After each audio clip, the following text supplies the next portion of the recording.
magaalada Boorama ayaa lagu qabtay Shirweynaha caalamiga ah ee Data Science for Sustainable Development ee sanadkan 2025 oo ay soo agaasintay Jaamacadda Camuud.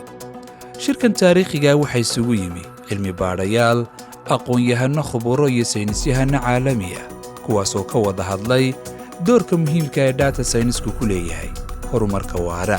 Shirkadda Dahabshiil Group ayaa door weyn ka qaadatay shirkan iyagoo mar kale muujiyay ballanqaadkooda ku aadan taageeridda aqoonta, hal-abuurka iyo tiknoolajiyadda. Munaasabaddan waxaa ka hadlay madaxa Hawl-galinta Dahabshiil Group, Jama Ismail oo caddeeyay in shirkadda ay ka go'an tahay inay si joogto ah u taageerto hal-abuurka, horumarka tiknoolajiyadda iyo dhismaha mustaqbal waara. anigoo ku hadlaya magaca Dahabshiil Group, runtii aad baan ugu faraxsanahay maanta inaan idinla soo qayb galno shirkan cilmi baarista, aqoonta iyo fikirka tolmoon lagu haadinayo, la isku adeegsanayo aqoonta iyo paperska lagu soo bandhigayo. Dahabshiil ahaan anaga mar walba way naga go'an tahay inaan la shaqeyno bahda aqoonta iyo waxbarashada Jaamacadda Camuud, Jaamacadda Hargeysa iyo jaamacadaha kale ee dhulka Soomaalida dhammaantood waxaan ku faraxsanahay inay heerka soo gaadhaan maanta la marayo in data science adduunkii maanta data ayuu wareegay. waxay shirkadaha iyo dalalka iyo adduunka iyo qaaradaha isku dhaafeen maanta waa kulba sida ay daatada ay hayaan uga sameeyaan aqoon cusub, ikhtirac iyo horumar. taasba maanta ku dhiirigelinaynaa bahda aqoonta halka isugu timi inay sii wadaan, siina dhiirigeliyaan. anaguna mar walba garabkiina ayaan taaganahay.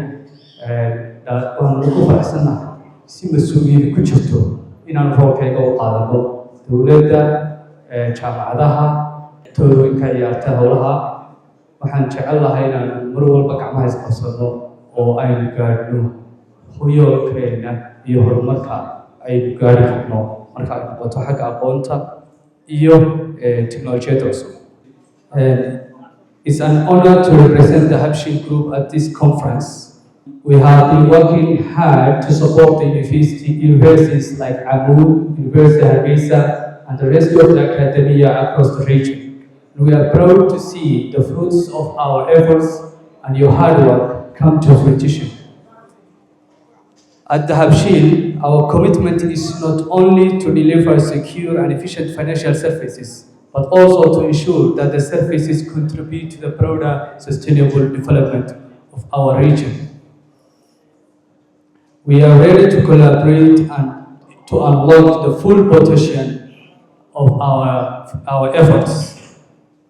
We are looking forward to building a future that is both digitally empowered, socially responsible. We see that Camuud University's mission, the same values as our mission. Empowering people through knowledge, innovation, and opportunity will be the ultimate goal of our joint vision. Together, we can ensure that data-driven strategies not only advance fintech, but also accelerate sustainable development in our region and beyond.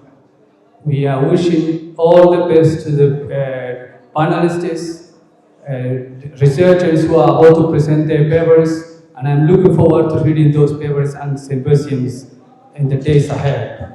And I wish the conference and dignitaries all the very best. Have a great day. Assalamu alaikum wa rahmatullahi wa barakatuh.